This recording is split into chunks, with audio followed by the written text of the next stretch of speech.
Good evening, everyone, and welcome to Power Parsha Pearls. Today we're going to be taking a look at the portion of Korach. Korach leads a revolt against Moshe's leadership with devastating consequences. The question for consideration is simply this: even as the story is all about him, why do we go so far as to naming an entire portion after him? Does he actually deserve that? Just to give you context and background, this is a man who challenged Moses' leadership. He led a mutiny, he led a revolt, he rabbled together 250 other people to join with him in his mission, and primarily on account of the fact that it was jealousy and he was resentful of the fact that Moshe was the leader, that Aaron was the high priest, etc., and that ultimately he didn't have any position of leadership himself. In fact, every tribe had their own independent tribal leader. So in as much as Moses and Aaron were the leaders of the entire Jewish people, he was resentful of the fact that he was overlooked for his younger cousin, who was made and appointed as the tribal leader of the tribe of Levi. But okay, so something happened. He led this revolt. Why does he deserve that the portion should actually be named after him? We call the portion Korach. I was sitting on a Zoom meeting last week, and there was this fly that started buzzing around. And I shoot it away, and it came back, and I shoot it away again, but to no avail. I mean, the fly had a whole room to buzz around. The door was open. It could have left, but it had to hang around me. I think we've all been through the inexplicable phenomenon. Only when you're sitting with someone in a room, in the Zoom room, they understand. When you take it with someone personally, they understand why you're doing what you're doing. On Zoom, the other guy at the other end can't see the fly. All it can see is you doing this and that in some kind of deranged manner. And after a few minutes of this, he did finally ask, is everything okay? It was awkward. But it also made me think, how often is it the case that we tend to shoo the fly away and it keeps coming back? We attempt to swat it, things go quiet, then it's up and buzzing again. There's a verse in Psalms, Achar v'kedem sartani, which means before and after you have created me, which means that man was created after the world so that he can begin immediately fulfilling his mission. But if he loses sight of that mission, then we remind him that even a fly was created before him. Let me explain. Lest you underestimate the power of a fly, my Zoom fly had a famous great-great-great-grandmother, or maybe it was a great-great-great-grandfather, I don't know. The fly buzzed its way into a glass of wine that was being served onto Pharaoh, resulting in the butler being put into jail. And for those who are familiar with the biblical version of events, or at least Andrew Lloyd Webber's Joseph and the Technicolor Dreamcoat, you'll know that there he met a young Hebrew slave called Joseph, who interpreted his dream, which later prompted this butler to refer Joseph to Pharaoh when he needed interpretation of his own dream, and the end result of which was Joseph rose to prominence, becoming viceroy in Egypt. Think about that. A little fly, and the end result is a virtually unknown individual becoming a most mighty leader in the land. Look at the power of a mere fly who doesn't think for itself, who doesn't make conscious choices, to whom the world is little more than the immediate space within which it flaps its wings, or the morsel of food upon which it feeds. And then think about yourself, who can make informed decisions, who constantly thinks for yourself, whose world extends well beyond the immediate here and now. What power is there in you? And you know, the Talmud actually makes a comparison by telling us that the evil inclination, that's that negative conscience that is inside all of us, the Talmud compares it to a fly. As much as we think we're always in control of our emotions, much like the fly that we assume we have rid ourselves from, we should never rest on our laurels. Yes, you can chase those negative inclinations away, those appetitive powers, much like the fly, believing it to be gone. And sometimes it can lie there dormant for a while. And just when you think it's safe, it suddenly comes back in full force, sometimes even with greater and often even with greater intensity. And the only real way to counter such a menace is to match its persistence with your own. As much as our Yetzer Hara, our evil inclination, that fly looks to challenge our innate sense of morals, constantly seeking new challenges and given opportunities, we should never give up the struggle for good. We fight for good, we struggle for good, And ultimately, we know if we continue the fight and we continue the struggle, we will prevail. Of course, the most obvious option is take protective measures against the fly. Make sure you have good screens on your windows. There are many windows to the soul, the eyes, the heart, as in the words of the Shema, don't turn after your eyes and your heart. Establish the requisite protective measures in you to ensure that the fly doesn't get in. And that takes us back to Korach. The rabbis observed that he was a righteous man, that he was a highly intelligent man. And they asked, what's he doing raging against Moses' leadership? What possesses him to relentlessly pursue honor in the way that he does? And the Talmud answers and simply says, his eye became concealed. In other words, he took the screen down. He let the fly in. There are so many contributing factors that lead a person to sometimes do things that are distinctly out of character. But in the final analysis, it all comes down to one thing: pride, ego, that sense of I, which tends to blur the lines and distort the perception. The little I, like the tiny fly, can wreak havoc beyond imaginable proportions. A woman once, today is the 3rd of Tammuz on the Hebrew calendar. It is the anniversary of the passing of the Lubavitcher Rebbe, 29th anniversary. And many people always tend on this day to reflect on the Rebbe's legacy of transforming the world with different anecdotes, stories, impacts, etc. And one woman shared the story about how she wrote to the Rebbe once lamenting, I have so many worries. I'm so unhappy. I keep searching, but I can't find any meaning and purpose. I've spoken about this to a number of people, but I can't find anyone who can give me a reasonable response. I'm hoping that maybe, Rebbe, you can help.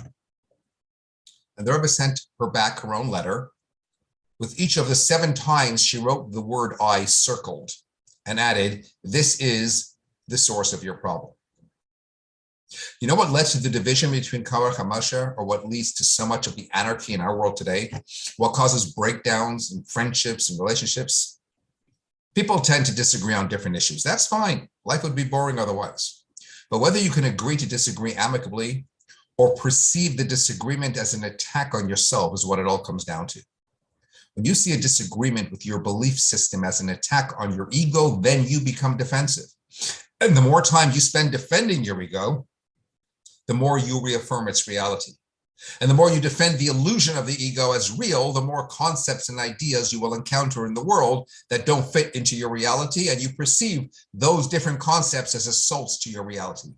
So you defend your ego like Korach at whatever cost, and that can ultimately lead to anarchy.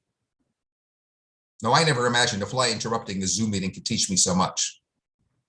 But as per the verse mentioned before and after, you have created me. Man was created after the rest of the world so that he can say, in the words of our rabbis, for me was this world created. And if it was created for me, then it is for me to do something with it, to make something of it. But when the perception becomes distorted, when the screens are taken down, and when the ego takes over, then we remind him that even the fly was created before him. And that's why the portion is called Korach, because remembering that lesson is vital to everything. Remember Korach, remember the root cause of the problem. In the final analysis, pride is concerned with who is right. Humility is concerned with what is right. And if we get that right, we could set the world to rights. Now, there's one interesting detail to reflect on specifically in the portion. When it tells us that Moshe sent word to summon Dasan and Abiram, but they wouldn't come. Now, Dasan and Abiram, they were 2 members of the tribe of Reuben, and they joined Korach in his revolt. It's not the first time we come across them in the Torah. They were troublemakers, as we'll demonstrate shortly. But in this particular instance, as they are part and parcel of the pack that are leading this mutiny, Moshe reaches out to them. He calls them. He wants to sit down. He wants to talk. They say, we're not coming. It's not enough you brought us out of a land flowing with milk and honey just to kill us in the desert. In other words, after the whole debacle with the spy in last week's portion, what right do you have to set yourselves above us? Even if you would gouge out our eyes, we won't come. Moshe is attempting one last time to persuade them to terminate their crusade against him. It's making one final attempt to save their lives. And it's to no avail. They wouldn't budge. And the Talmud commenting on this scene says, from here we learn that one should never keep up a quarrel. In other words, the fact that notwithstanding the fact that they are coming towards, that they're trying to lead a revolt against him, Moshe still reaches out to them and he wants to make peace with them. Thus the Talmud says, from here you see that one should never keep up a quarrel. But here's the question. This idea of not keeping a quarrel going, keeping a grudge, keeping the broigus, as everybody loves to do, I mean, it's a noble injunction. Why would we learn that from this incident? Didn't the Torah already tell us explicitly, don't hate your brother in your heart, love your fellow as yourself? Does this straightforward commandment not already teach us already, never maintain a quarrel or perpetuate a dispute, but always attempt to eradicate the animosity and create love? Why do the Talmudic rabbis feel compelled to derive this great principle, never keep a quarrel going, from this particular verse that Moshe stood up and went over to Dasan and Abiram? And to understand this, we need to understand actually the profiles and the nature of these two combatants, these two quarrelers, Dasan and Abiram. The Torah reports 4 incidents about these two men. Sufficient material to capture the nature of their connection relationship with the Moshe. Incident number 1, at the very beginning, in the book of Exodus, 70 years to Moshe's youth. And it says, it came to pass in those days, Moshe grew up and he went out to his brothers to see how they were getting on. And first he encountered an Egyptian striking a Jew, and he smote the Egyptian in order to save the Jew. And then it says, he went out on the second day, behold, 2 Hebrew men were quarreling. And he said to them, wicked one, why are you striking your brother? Why are you striking your friend? And the man retorted, who made you a man, a prince, and a judge over us? What are you going to do, kill me? Like you killed the Egyptian yesterday? And Moshe became frightened. He realizes, aha, so somebody saw what I did to that Egyptian. Who were these 2 Hebrews who were quarreling, who then also went afterwards and reported on Moshe to Pharaoh, prompting him in the first instance to have to go on the run? And the Talmud and the Midrash tell us, and they deduce from the wording, that it was none other than Dasan and Abiram, these same 2. That's incident number 1, right from the start. Moshe's first encounter with them. Incident number 2, shortly after the Exodus, when the manna fell from heaven daily to nourish the wandering Jews. Moshe gave one instruction: don't leave any of it over until the morning. Trust God, it'll fall every single day. And if you leave it over, it's going to go wormy. But some men didn't obey Moshe and left over some of it until the next day. And it grew worms and it became putrid. Moshe becomes angry. Who were these men that betrayed Moshe's instruction? The Medrash deduces from the wording yet again, it was Dasan and Abiram. Incident number 3, 1 year later. When the spies, per last week's portion, returned from the Holy Land and dissuade their fellow Jews from the motivation and willingness to conquer and settle the land of Israel, the Torah tells us the people wept that night. And they murmured against Moshe and Aaron, and the entire community said to them, if only we would have died in the land of Egypt. Why is God bringing us to this land to die by the sword? We're just going to go in, and these giant people, they're going to wipe us out. And then it says, and one man said to his brother, forget all this, let's appoint a leader and return to Egypt. Who was the man who spoke these words to his brother? Tradition teaches us it was a conversation between Dasan and Abiram. And finally, the 4th incident is per this week's portion that I just cited before. Dasan and Abiram not only rejected Moshe's plea that they come to see him, but even went so far as to call him a killer. Even if you gouge our eyes out, we won't come. These 4 incidents paint a very accurate picture of Dasan and Abiram's characters. They're not idealistic adversaries disputing Moshe for ideological reasons. The fact is that they quarreled even between themselves, independent of Moshe. They were just people who like to quarrel. They're not driven by envy, seeking the power and prestige possessed by Moshe. The fact is that they fought Moshe from day 1, long before he even became a leader. Dasan and Abiram were rabble-rousers who would not miss an opportunity to fight Moshe, even if they stood to gain nothing. They were forever determined to undermine him and his authority. They just didn't like him. They even had the audacity of suggesting again that Moshe was a killer and that he would poke their eyes out as though he was some kind of sadist. Dasan and Abiram, it seems, despised Moshe because he was their opposite. He stood for everything they loathed. He stood for holiness, while they stood very much for the opposite. So it's astonishing that after all these incidents, after an animosity that persisted for close to 70 years, and after God instructed Moshe to ensure that everybody depart from their midst, because God was now going to actually destroy them and open up the ground, still, it says Moshe stood up and walked towards Dathan and Abiram. Makes no sense. One would imagine some of the Jews saying to Moshe, don't do that, you're humiliating yourself. Where's your self-respect? They loathe you. For 7 decades, they haven't missed an opportunity to campaign against you. Even when you invite them to discuss peace, they reply disgustingly with nasty words. Moshe, for the sake of your dignity and for the sake of God, it's below you to approach them. Don't be kinder and wiser than God, they would have argued. If God commanded you to stay away from them, just step away. And yet here we are allowed a glimpse into what makes Moshe the human being he was and the leader that he was and the great man that he was. Here we encounter the gigantic heart of Moshe.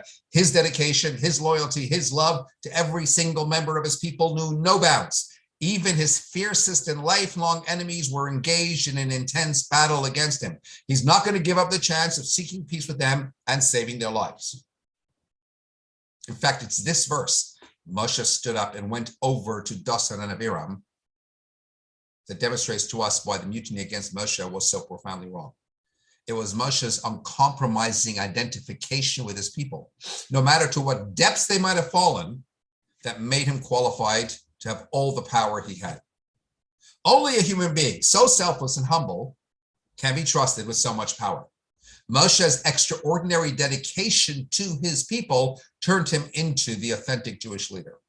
And now we understand why the Talmud says, from here, we learn that one should never keep up a quarrel.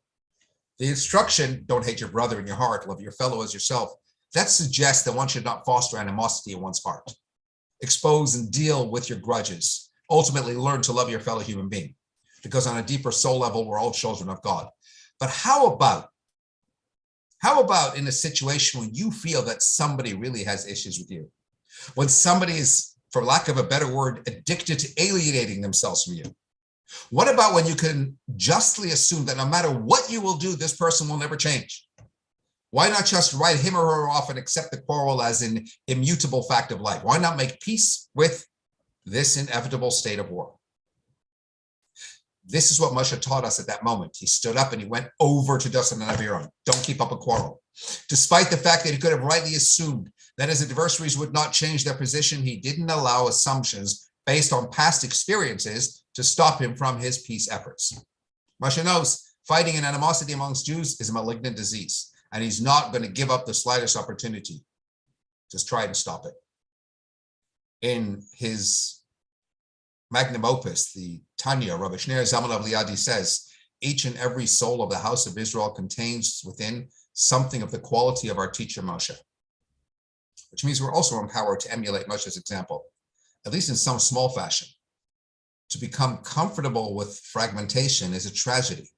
We should never cease to confront our arrogance and strive for peace, even with people we can easily otherwise write off. One of the most outstanding features of a leader is the way they deal with those who oppose them.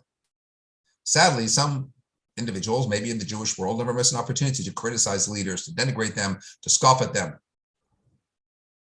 Some individuals even make it an important mission to sow hatred, motivated by maybe ideology, maybe ignorance, maybe envy, maybe arrogance. These people can make it difficult. And yet a true leader like Moshe never ceases to love them and seek ways to terminate the animosity and the separation.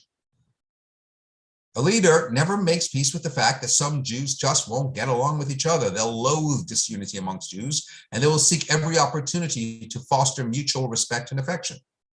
If the opponents would only know how much those leaders care for their well-being, they could never harbor negative sentiments.